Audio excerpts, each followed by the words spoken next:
Genetic Echoes by Edwina Longbottom. Prologue, Unearthed Bones. The desert wind howled across the barren plateau, carrying with it a dry, rasping whisper that scoured exposed skin and filled every fold of canvas with grit. Beneath a sagging excavation tent, Dr. Miriam Rothschild crouched on her knees, brush in hand, as she coaxed the last layer of dust from the skeleton before her. It had taken her team 3 weeks to reach this point. At first, they'd believed they had stumbled upon yet another Neolithic burial site, the sort that dotted this part of the Syrian desert. But this one was different. The soil layers made no sense, and the skeleton itself, the proportions were wrong. The jawline was unnaturally narrow, the eye sockets too large, almost owl-like in their hollowness. The bones carried a strange density when tapped with the pick.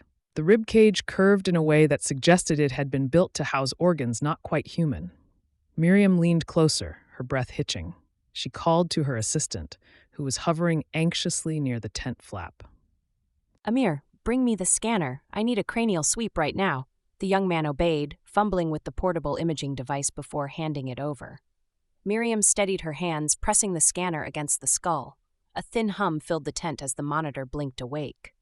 The image formed slowly, first the bone outline, then the interior cavity. Miriam's lips parted as her eyes widened. Inside the skull, embedded deep within the bone, lay a structure that looked metallic. No natural formation, no burial artifact, no tool or weapon lodged by accident. It was part of the skull. Miriam's voice faltered.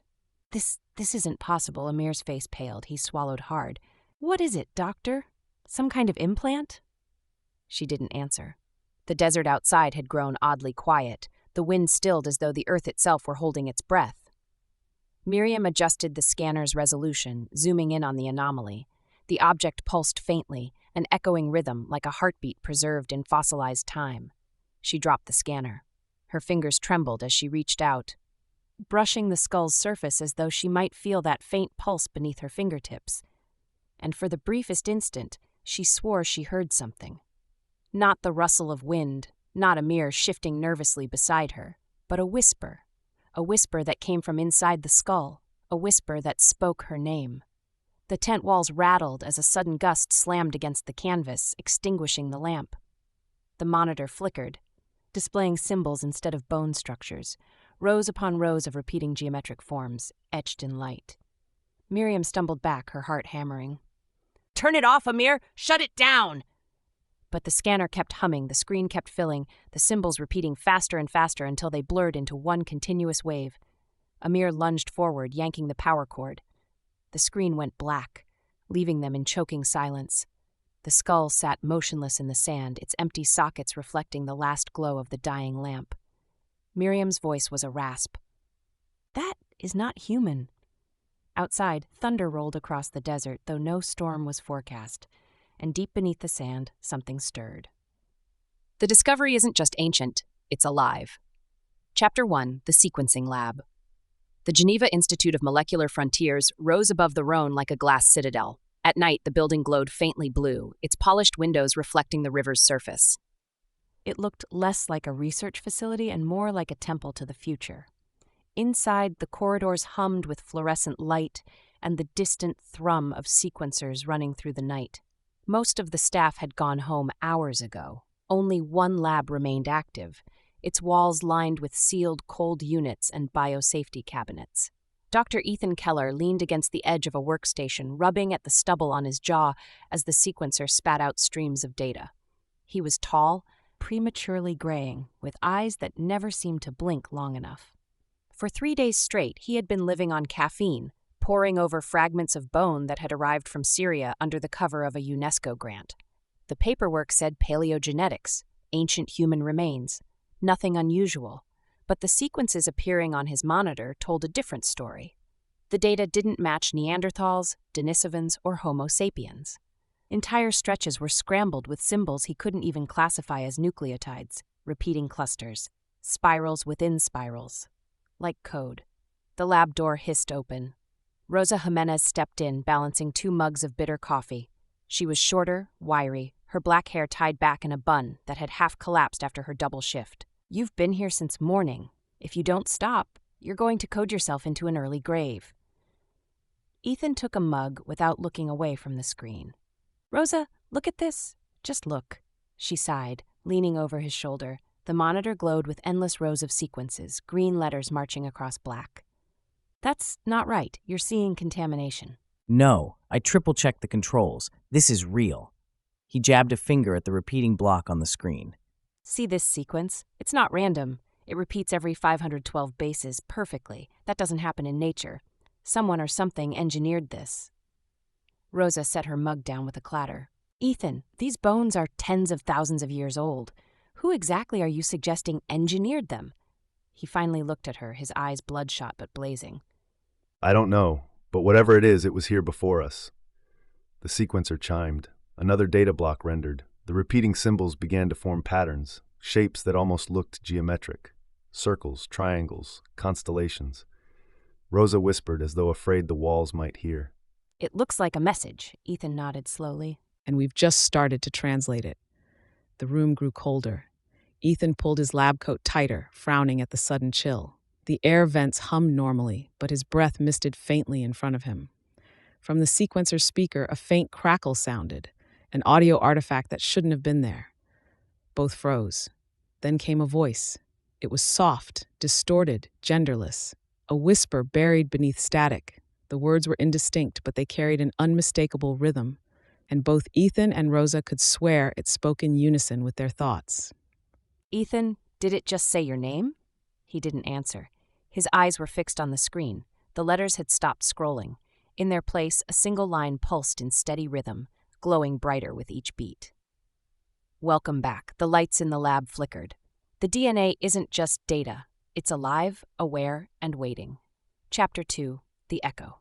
The lab mice were restless. Tiny claws scratched against the transparent walls of their cages, the sound a constant skittering chorus that set Rosa's teeth on edge.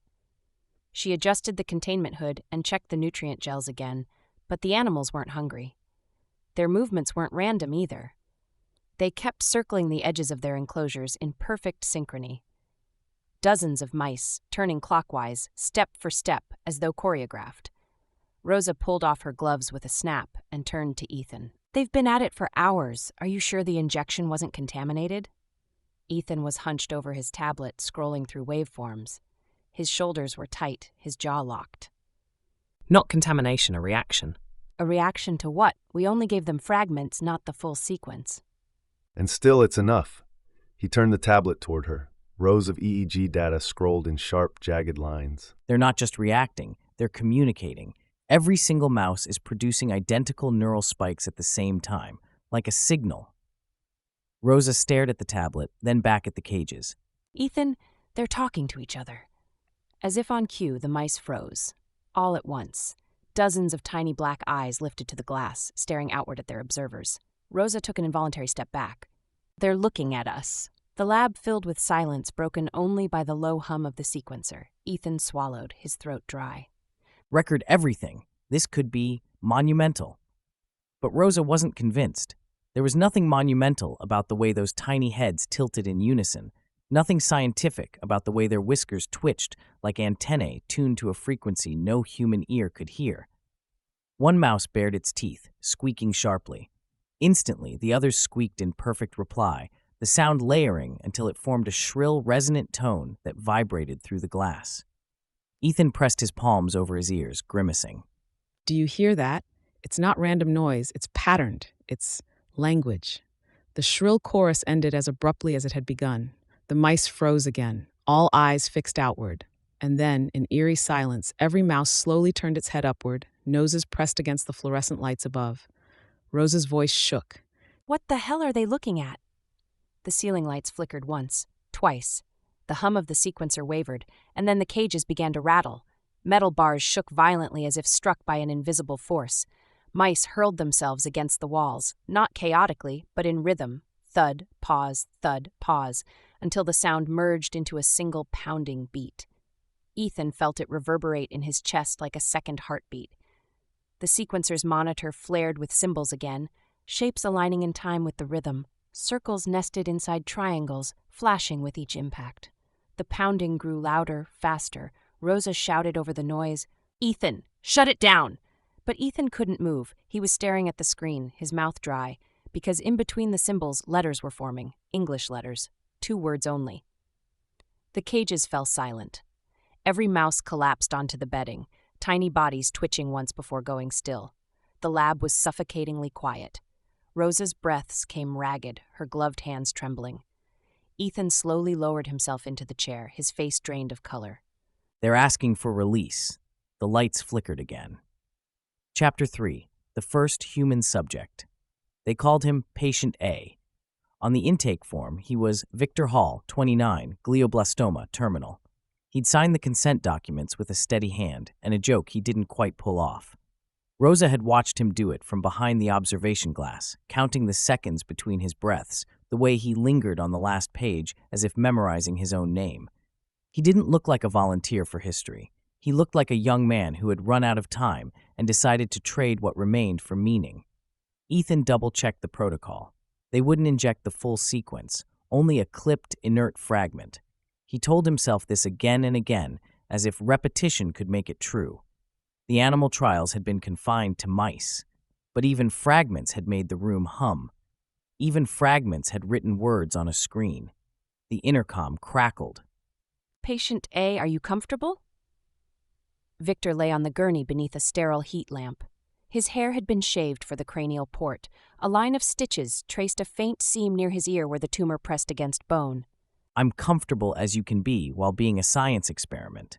Rosa glanced at Ethan. He was pale, lips compressed. He didn't correct Victor, maybe because today it was true. He entered the treatment room. The nurse prepped the site. Ethan took the syringe. The solution looked like water. Ordinary, forgettable. It trembled in the vial like a held breath.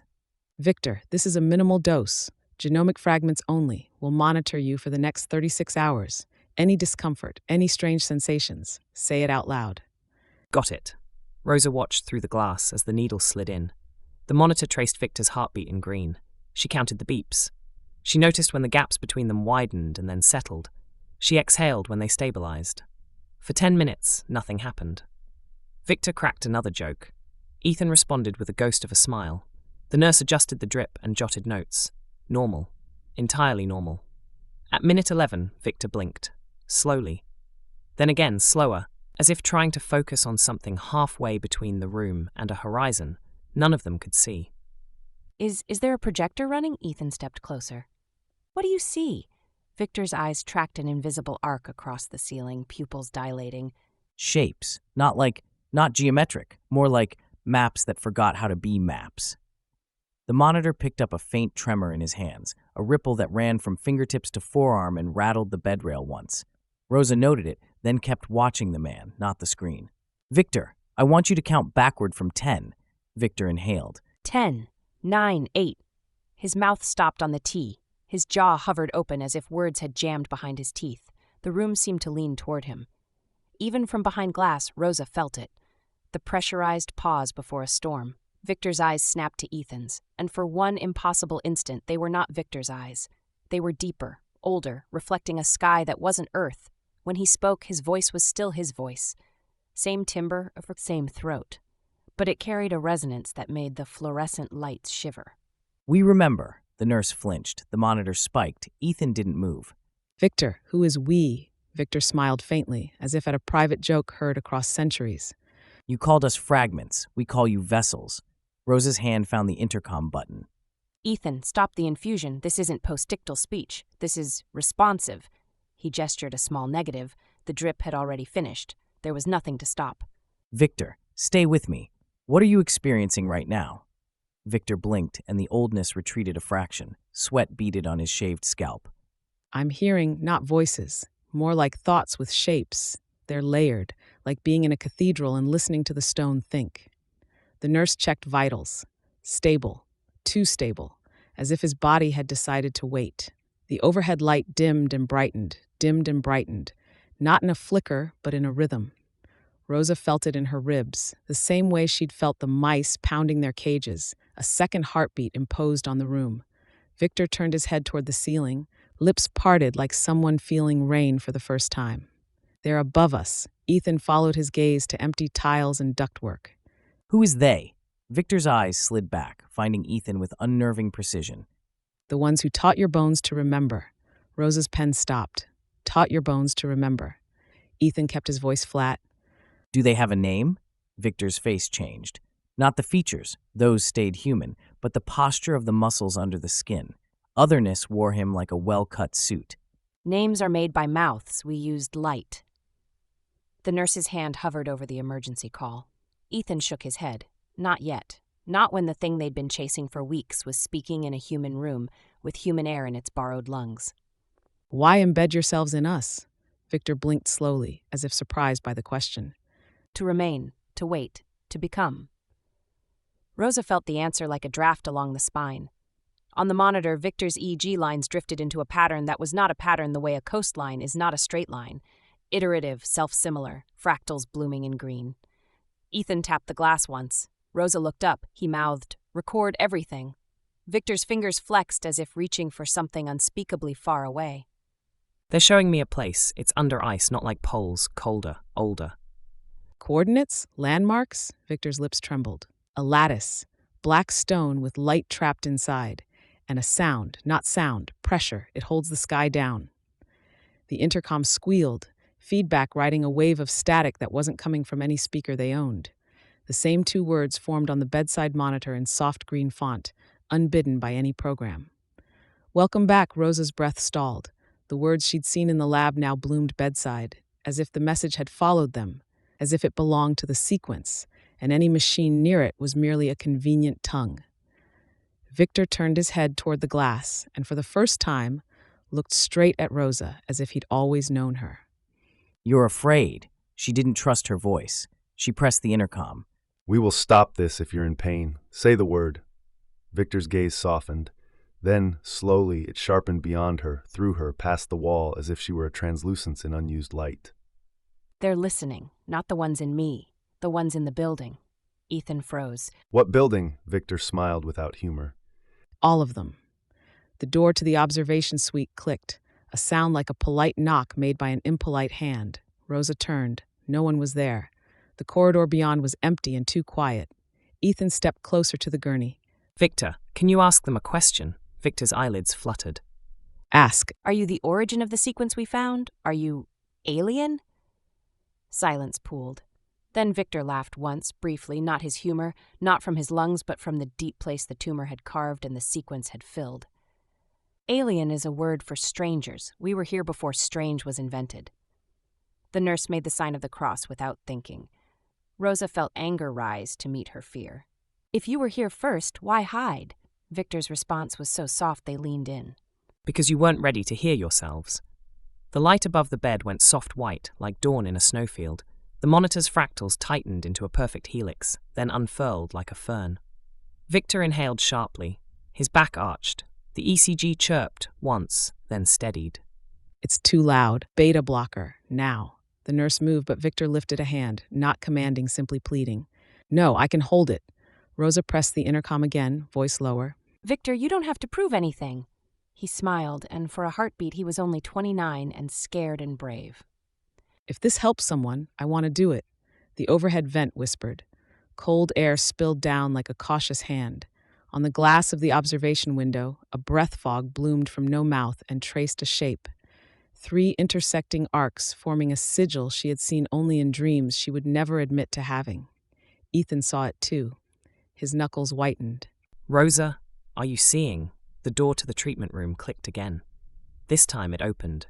A woman in a charcoal suit stepped in without a badge, without an apology. 2 men followed, expressionless, with the easy shoulders of people who spent their lives holding doors open or forcing them closed. The woman's smile did not reach her eyes. Dr. Kellar, Dr. Jimenez, I'm Director Vale, European Health Security Agency. Rosa straightened. No notice, no protocol, no pretense. This is a restricted clinical session. Director Vale's gaze slid to Victor. Interest sharpened the air. Which is why we're here. Ethan stepped between them and the gurney. You don't have jurisdiction in this lab. The woman's smile cooled another degree. Today we do. Victor's eyes tracked her, and something inside him went very still. She's wearing us. For a moment, no one moved. The words landed and sank, their ripples crossing under the floor.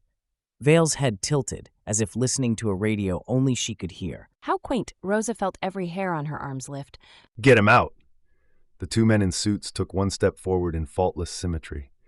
Victor's monitors began to chirp, not with alarm but with intention. Green lines braided. The light above the bed dimmed until only the whites of eyes and the red of status LEDs held the room together. Victor turned toward Ethan, and when he spoke, it was not to ask for help. Open the door, now, or the building will. Chapter 4. The Taking. The lock obeyed the wrong master.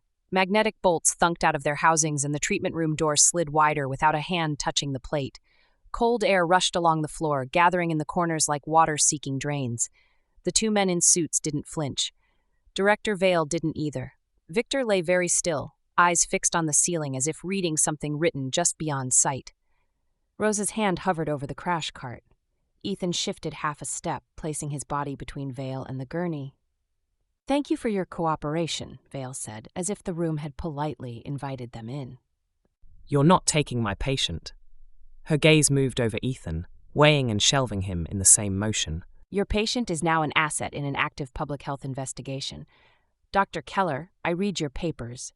You'll understand the distinction." The taller of the two men produced a slim hard case, the kind that holds nothing heavy and everything important. The other reached for the IV pole. Rosa tapped the intercom.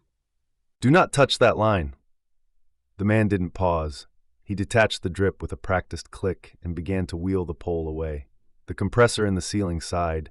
Victor turned his head toward Vale. The lights dimmed a fraction, then held. "You came early."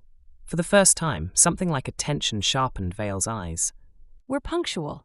Victor's lips curved a millimeter, not quite a smile. "No, you heard us before you arrived." Vale cocked her head. Rosa realized with a small horror that it was the same tilt she'd seen in the mice, listening for a frequency the rest of them couldn't hear.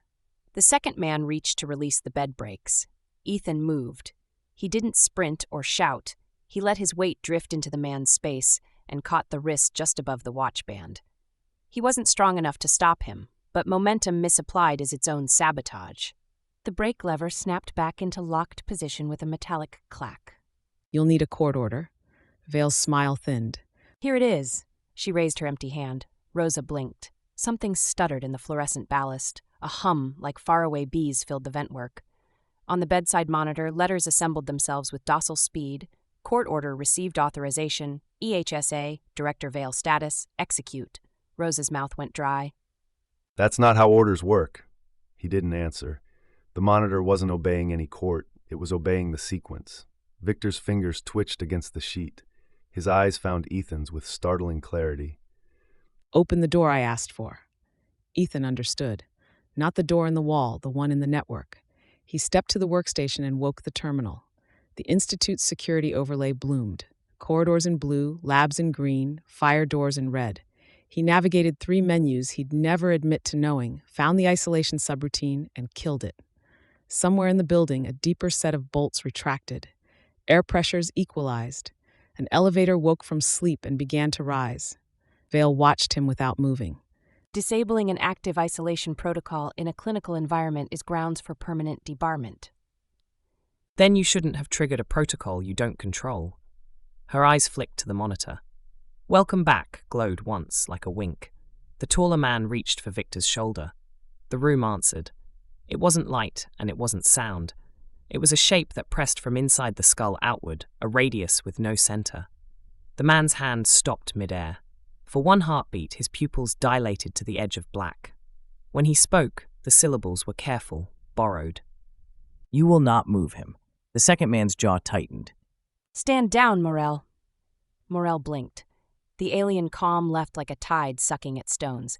He looked at his own hand with a naked confusion that didn't fit his face.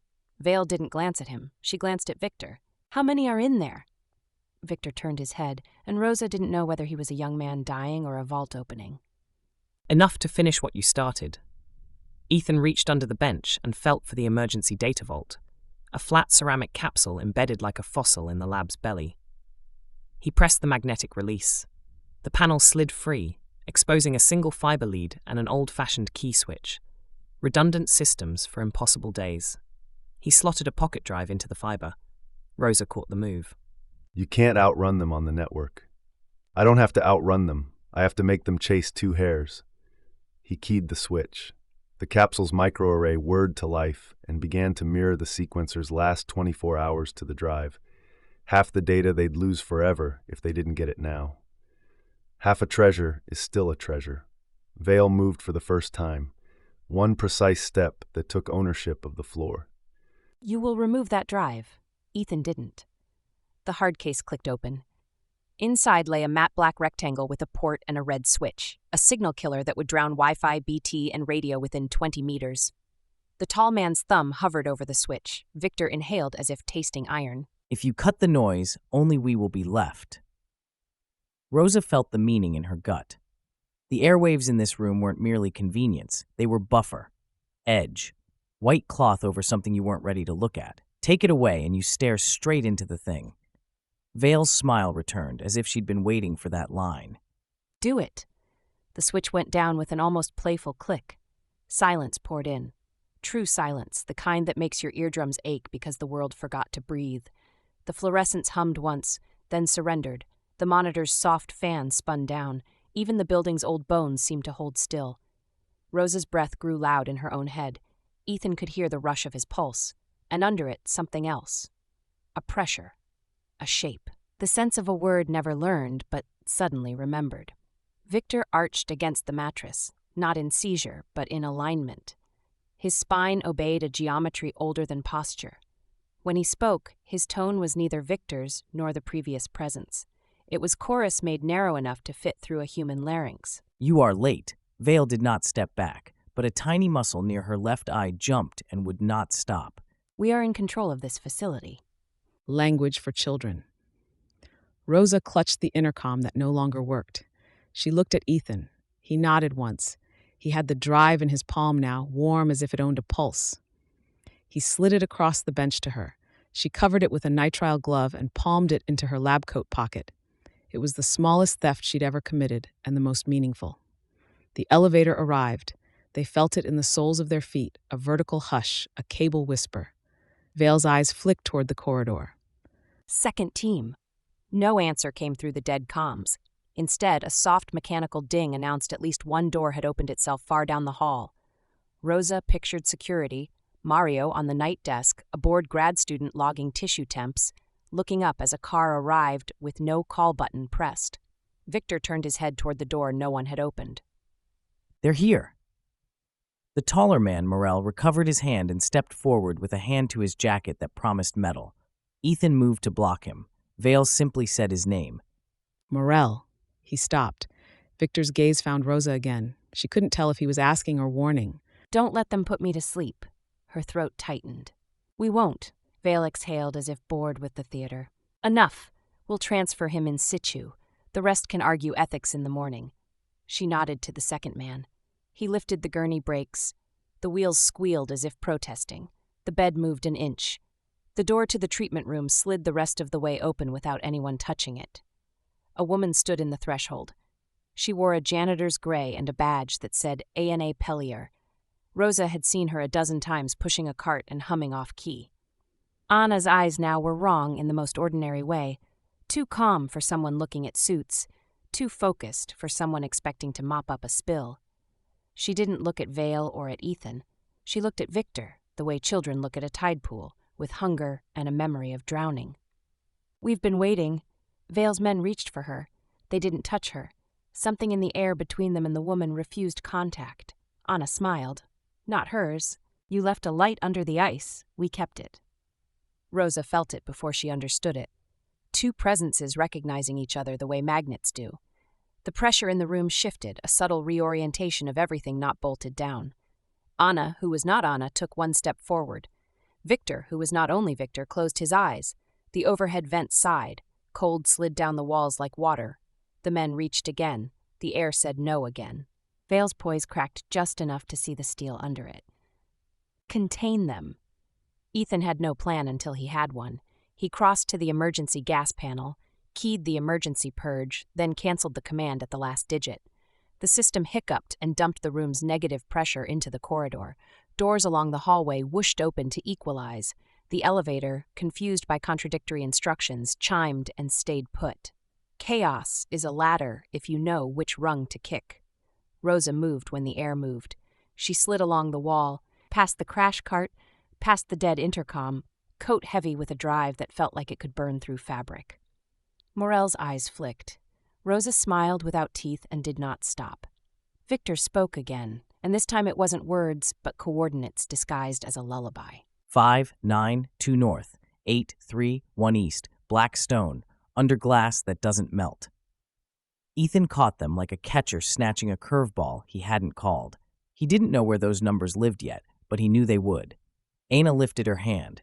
The sigil from the fog traced the air between her fingers, 3 intersecting arcs. The fluorescence answered, blooming to color that wasn't in the tubes. Vale reached inside her jacket. Tranquilizer. The second man produced a syringe gun. He leveled it, eyes flat. Rosa did not think. She grabbed the crash cart's paddle and thumbed the charge. Don't! He almost laughed, until the Defib's test spark cracked bright across the air and bit the metal of the syringe. He flinched. The shot went wide, clattering under a cabinet. Anna's head turned toward Rosa. The smile she gave wasn't human or inhuman. It was old. Keeper. Rosa didn't know which of them she meant. The hard case on the table vibrated. The black rectangle, Vale's signal killer, hummed in a pitch too low to hear and too real not to feel. Letters crawled over its matte skin like frost patterns. Helixian inbound link acquired pull. Raw seek, all runs. Ethan swore under his breath. Not government, corporate. He imagined a tower somewhere on another river, lawyers under soft lights, a server waking to harvest someone else's miracle. He yanked the battery. The rectangle kept humming. Vale's chin lifted, satisfied. You cut the noise. We brought our own. Rosa saw it then. This wasn't a raid. It was a purchase order with muscle. Ethan slid in front of the device and did the impolite thing. He brought his fist down on it. Ceramic cracked. The hum died mid-note. Silence returned, sharper now, edges exposed. Anna's eyes unfocused a fraction, listening inward. Victor's did the same. For a heartbeat that might have been a century, the two looked like mirrors tilted toward each other.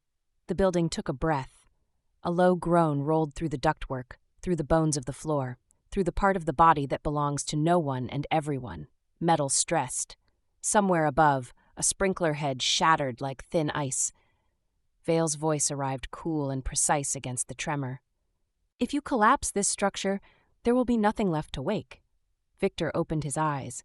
Whatever wore him looked past Vale into the walls. We didn't wake the building. The lights went out. Chapter 5. The hidden key darkness swallowed the lab. Emergency LEDs flickered once, then died as if smothered. The only light came from the steady green of Victor's monitor, casting his face in a ghostly glow. His chest rose and fell calmly, too calmly, as though the chaos around him did not belong to him. The silence was alive. Ethan felt it pressing into his ears, filling every gap between heartbeats. Rosa gripped the crash cart's paddle tighter, her knuckles white, straining to hear anything besides the pounding in her own head. Then a sound came. Not from the vents, not from the doors, from inside the machines that were no longer powered. The sequencer, the monitor, even the dead intercom, each gave off a faint, synchronized hum. Together, they built a chord. Low, resonant, inhuman. Victor's lips moved. The key is not in the bones, the key is in the blood. Vale's outline shifted in the dark, her voice calm, crisp, terrifyingly controlled. Secure him now. The taller man, Morel, moved first, but the moment his hand brushed Victor's arm, the hum swelled. His body jerked as if struck by a current. His mouth opened and another voice poured out of him. You carry fragments too, all of you. He collapsed to his knees. Rosa's stomach twisted. Ethan, it's not just Victor. Ethan's mind raced. If fragments were in all of them, then the sequence wasn't a foreign infection. It was a dormant inheritance, something humanity had carried like a shadow in its genome for millennia. Vale did not look surprised. That unsettled him more than anything. You're wasting time. Extract what you can and transfer the subject. Ethan's voice broke with anger. He's not a subject. He's a man. Victor's eyes fluttered open, and when they met Ethan's, the alien resonance softened, receding like a tide. His own voice returned, shaky, human. Please, don't let them shut me off. Rosa pressed her hand against the glass, fighting the urge to break protocol and run inside. Ethan, we can't hold this room forever. They'll flood it with gas if they have to. The sequencer's dead monitor flickered, and text scrolled in pale green letters. Deep storage, black ice vault key required. Blood sequence, Rosa frowned. Blood sequence? Ethan, what does that mean? Ethan stared at the words.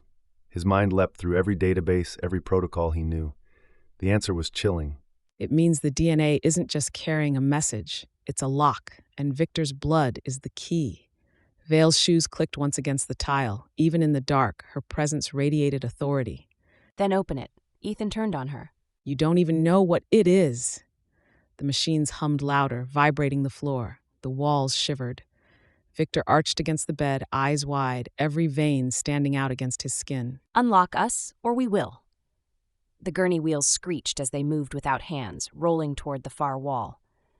Rosa gasped as the metal cabinet beside it rattled and then swung open, exposing an old access panel.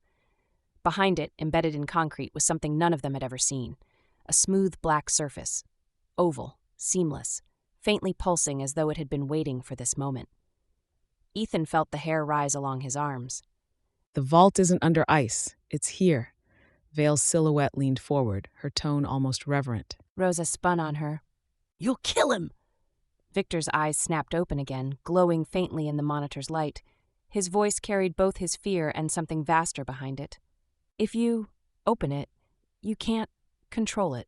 The black surface pulsed brighter, a rhythm matching the hum in the machines. Dust sifted from the ceiling. Somewhere above, alarms began to wail. The vault was waking. Chapter 6, The Awakening. The alarms didn't belong to their lab. They belonged to the building itself. A rising wail echoed through the corridors, sterile and cold, telling everyone inside the Geneva Institute that something had broken protocol beyond repair.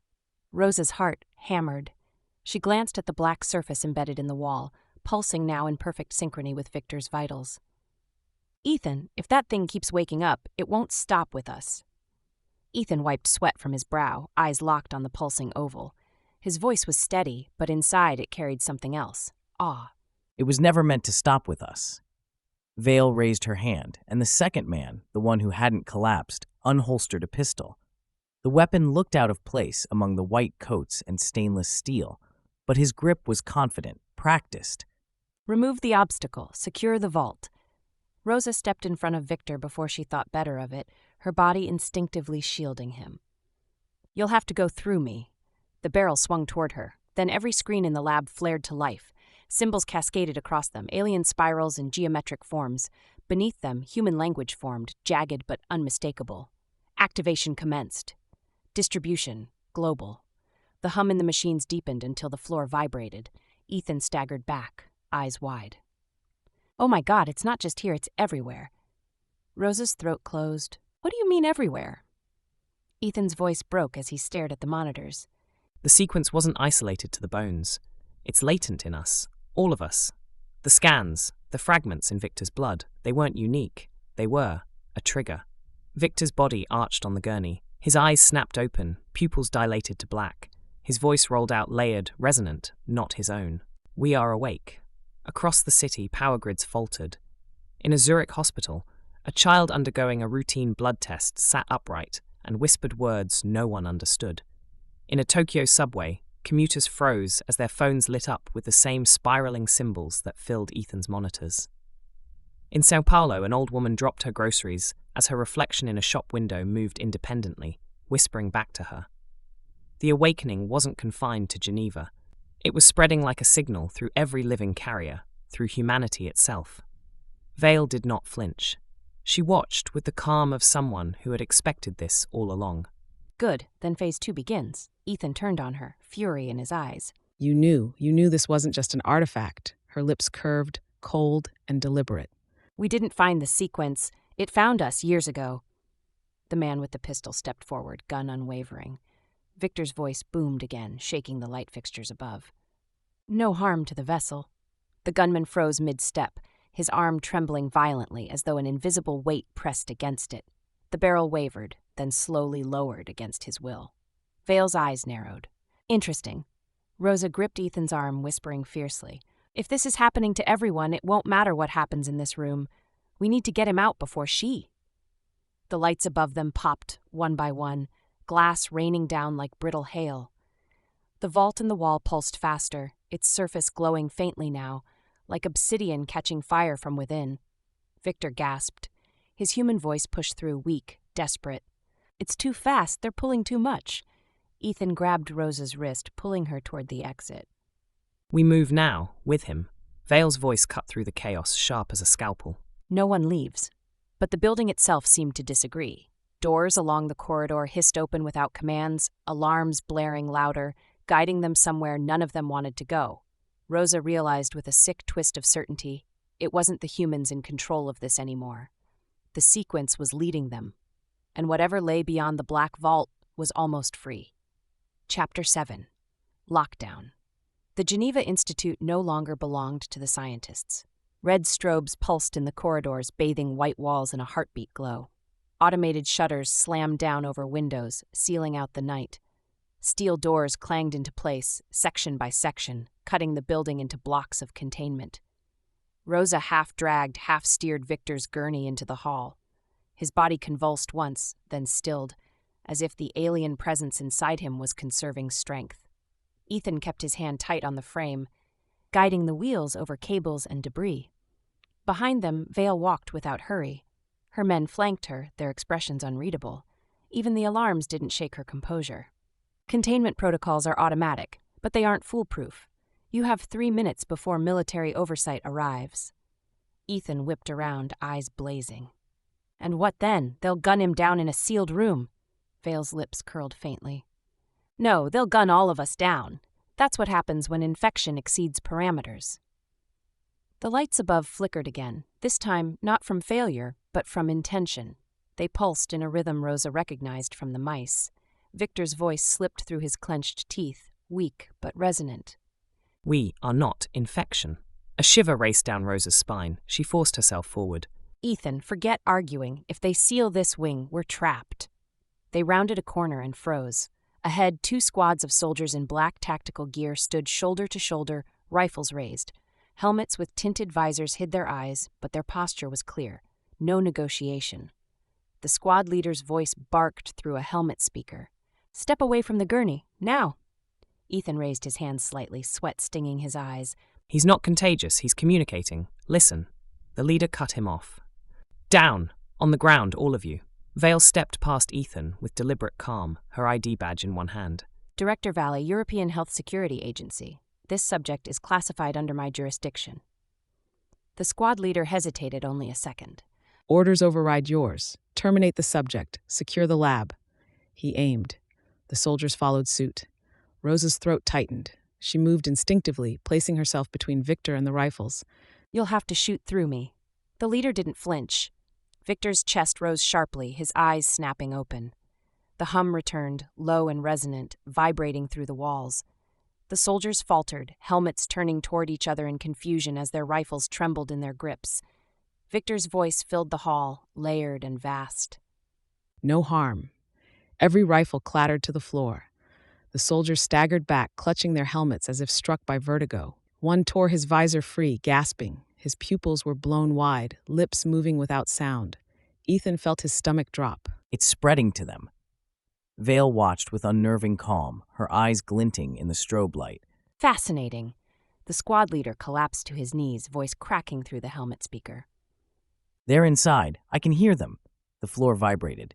A crack split the ceiling tile above. Dust sifted down like snow. Rosa grabbed Ethan's sleeve, her voice a harsh whisper. If we don't leave now, this building will come down on top of us. Vale raised her chin, unshaken by the chaos. No, this building will wake.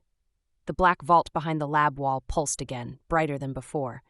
Even through the sealed doors, its glow bled into the corridor like dawn through cracks in stone. Victor's hand shot out, seizing Ethan's wrist with impossible strength. His voice was human again, terrified. Don't let them open it. The alarms cut off. The silence that followed was worse. Chapter 8, The Message. The silence was absolute. No alarms, no boots, no hum of machinery, only the shallow, uneven breaths of those still standing in the corridor. The sudden absence of noise pressed down on them harder than any siren had. Victor's grip on Ethan's wrist tightened. His eyes rolled back, leaving nothing but whites. When he spoke, his voice was both his and something far older. Listen. The walls obeyed. Every screen, every dead monitor, every powered-down tablet along the corridor flickered to life in unison. Not with text this time, but with moving symbols. Spirals unfolding into constellations, constellations folding into maps. Rosa swallowed hard, her throat dry. It's language, visual language. Ethan leaned closer, his mind racing to keep up. No, it's layered. It's data encoded in geometry. A whole archive compressed into DNA sequences. The corridor filled with shifting light as symbols rearranged themselves, repeating across every surface. Vale stood perfectly still, her face illuminated in blue-white arcs. This is it. This is the archive. Victor gasped, and the human part of his voice pushed through the resonance. They buried themselves in us. The screens shifted. A new image bloomed across them all. A lattice of black stone rising out of an endless field of ice. Around it, shapes of light swarmed like insects, orbiting in vast, deliberate patterns. At the lattice's base, a circle glowed, an entrance, sealed and waiting. The words scrolled beneath the image, jagged but clear. The vault is memory. The memory is warning. Rosa's stomach twisted. Warning of what? The lights surged again, rearranging symbols until they formed crude human letters across every screen. The ones who built us. The ones who fell. Ethan felt the breath catch in his throat. Not just aliens, a whole civilization. And they didn't survive. Victor convulsed, his back arched, eyes snapping open to black voids. The voice that came from him was no longer gentle. It thundered, shaking dust from the ceiling. Do not awaken the sleeping sky. The soldiers who had collapsed began to stir, their mouths moving in perfect unison. The same phrase poured out of them, hollow and mechanical. Do not awaken the sleeping sky. Rosa pressed her hands over her ears, but it didn't help. The words reverberated inside her skull. Vale, however, only tilted her head, a faint smile tugging at her lips. Which means the key isn't just preservation, it's containment. The images on the walls shifted one final time. The lattice of stone dissolved into a new vision, a planet burning, skies torn apart, oceans boiling under an unseen force. Shadows writhed above the destruction, colossal and formless. Victor's voice dropped low, trembling. They tried to cage it, in stone, in ice, in blood, but the cage leaks. The corridor lights exploded in a shower of sparks. The vision winked out, leaving only blackened screens. In the darkness, Victor's final words echoed, half human, half other. It's already awake. Chapter 9. Betrayals. The emergency lights sputtered back to life, dim red halos casting long shadows along the corridor. The air stank of ozone and burnt plastic. Victor lay slumped on the gurney, chest heaving, the alien presence within him muted but not gone. Rosa hovered over him, brushing glass from his skin. Ethan stood guard at the end of the bed, his fists clenched tight, his mind still burning with the words they had just heard. Do not awaken the sleeping sky. Vale's voice broke the silence, cold and steady. You've seen enough. Now you understand why he cannot be allowed to leave this building.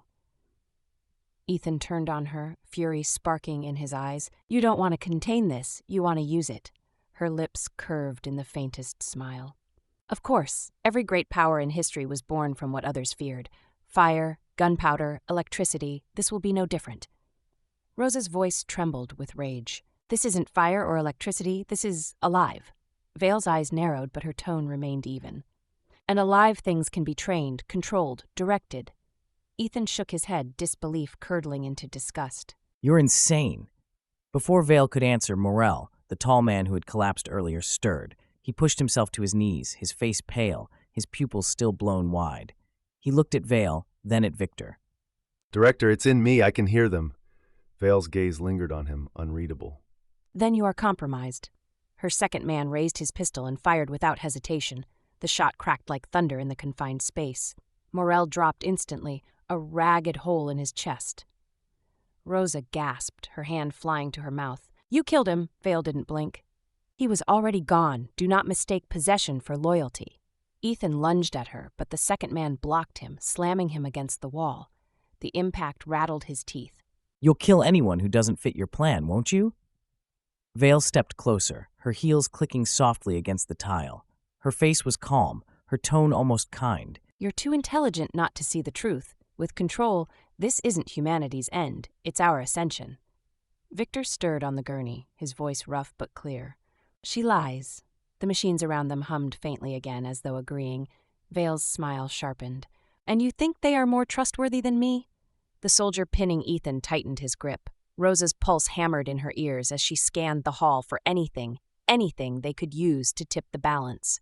Her eyes landed on Morel's fallen body. His hand still clutched a security badge. She met Ethan's eyes across the hall. For a heartbeat, neither spoke. Then he gave the faintest nod. Rosa slid toward the corpse, her movements small, deliberate. Vale's attention was still fixed on Ethan. Victor's head rolled weakly, his voice slipping into resonance once more. "Beware, the keeper of chains." Vale's smile faltered, just slightly. Enough. She raised her hand, signaling her man to finish it. Rosa's fingers closed around the badge. She palmed it into her coat, pulse hammering. The soldier lifted his pistol, aiming directly at Victor's chest. Ethan shouted, voice raw. "Wait!" The hum in the walls surged, rattling pipes, making every light fixture shake. The black vault at the end of the hall pulsed like a heartbeat, brighter than ever before. And with a deafening crack, the floor beneath them shifted. Tiles split, dust rained from the ceiling. The vault was opening, whether they wanted it to or not. Chapter 10, The Awakening, spreads. The floor trembled as if something vast and ancient was turning beneath it. Cracks spidered through the tiles, light seeping up from below, an eerie glow, neither fire nor electricity, but something older, deeper. Victor's body jolted on the gurney, every muscle tensing, his voice rolling out layered and resonant. The cage is breaking. Rosa clutched the bedrail, her eyes wide with terror. "Ethan, it's coming through. Whatever it is, it's coming through here." Ethan's mind spun, his heart pounding. For weeks he had dreamed of unlocking the secret in the DNA, but now that it was happening, he wanted nothing more than to shove the key back in the lock and bury it forever. Vale, however, stood tall, her face illuminated by the glow spilling from the cracks. Her tone was sharp, unwavering. "Do you see? Power older than nations, older than history, and it will be ours." Rosa spun on her, fury breaking through her fear. "Ours? You can't even control this building, and you think you can control that?" The soldier at Vale's side raised his pistol again, but this time the weapon shook violently in his hand. He gritted his teeth, trying to steady it, but his own body refused. "They're inside me." He dropped the gun, clutching his helmet as if to squeeze the voices out. The vault at the corridor's end pulsed brighter, a deep thrum echoing through every wall. Screens along the hall sparked to life, showing fragmented images. Seas boiling, skies collapsing, black shadows blotting out the sun. Victor gasped, his human voice fighting to the surface. "Ethan, Rosa, stop them, don't let them open it." Ethan gripped the bedrail, sweat pouring down his face. "How? Tell me how!" Victor's eyes fluttered, his lips trembling. "Blood. The key is in the blood, but if you use it, you'll never close it again." The glow from the cracks surged upward, washing across the corridor like a rising tide. The soldiers stumbled back, shielding their faces, but the light seeped into their visors, into their skin. One of them screamed, dropping to his knees. We are awake. Rosa grabbed Ethan's arm, pulling him close, her voice fierce. "We can't win here, we have to run." Ethan looked at Victor, then at Vale. The choice was impossible. Vale's eyes gleamed in the light, her voice sharp with command. "Take the gurney. We bring him to the vault. Now." Rosa shook her head violently. "If you do this, you'll kill us all." The vault roared, the sound low and thunderous, like the grinding of mountains. The walls split wide, revealing a chamber beyond, black stone lattices alive with pulsing veins of light. Victor's voice boomed once more, layered and terrible. "The sleepers stir, the sky remembers." The corridor walls buckled, ceiling tiles rained down. The soldiers screamed as the light swallowed them, their voices rising in unison with the alien chorus. Ethan grabbed Rosa's hand. "Move, now." They shoved the gurney toward the far exit as Vale's voice cut through the chaos. "Do not run from history." But the vault was opening faster now, its light spilling like a flood, its hum shaking the very bones of the Institute. Rosa's final thought as they crashed through the doors was that it wasn't just this building at risk. If the vault truly opened, the entire world would awaken with it. Epilogue: The New Dawn. The Geneva Institute no longer stood. Where the glass citadel had once glittered above the Rhone, there was now only a hollow shell. Walls buckled outward, windows shattered. The authorities called it an internal collapse. But those who had been inside knew better. Ethan stood on a ridge above the river, the air stinging with dust and smoke. Beside him, Rosa wrapped her coat tighter, her face pale and drawn. Between them, Victor lay in the back of a stolen ambulance, unconscious but alive, though neither of them could say for how long. In the distance, sirens wailed, helicopters swept the sky. Geneva had been sealed off overnight, soldiers patrolling bridges, drones circling overhead. Officially, the lockdown was for biohazard containment. Unofficially, something had escaped, and no one wanted to admit it. Rosa broke the silence, her voice raw. "We didn't stop it. We just ran." Ethan didn't answer. His eyes were fixed on the horizon, where dawn should have been painting the lake gold. Instead, the sky above the city shimmered faintly, like heat haze. Patterns flickered in the clouds, spirals, arcs, geometric forms, the same symbols that had filled their monitors. Ethan clenched his fists. It's not contained. It's spreading through the blood, through the airwaves, through us. Victor stirred, his eyes fluttering open. For a moment they were his own again, brown, tired, human. He tried to speak, and Rosa leaned close. "Did we make it?" Rosa swallowed hard, brushing dust from his forehead. We made it out, that's all I can promise. Victor's lips trembled, his gaze flicked to the shimmering sky. No, we made it out. Ethan froze. Rosa's breath caught in her throat. The shimmer over the city intensified, spirals twisting into vast arcs that stretched across the heavens. For one impossible instant, the clouds parted to reveal something colossal moving beyond them, a shadow against the stars, older than memory, vast as a continent. The words echoed in their skulls, not spoken but remembered. Do not awaken the sleeping sky. The shadow shifted and the haze closed again, hiding whatever had stirred. Silence followed. Victor's eyes closed, his breathing shallow, but a faint smile touched his lips as if the burden had been shared. Ethan and Rosa stood side by side, the dawn breaking pale around them, knowing the truth they could never unlearn. The vault had not been opened. The vault had always been open. The end. Thank you for listening. Please subscribe, ring the bell, and tell your friends about my listening library.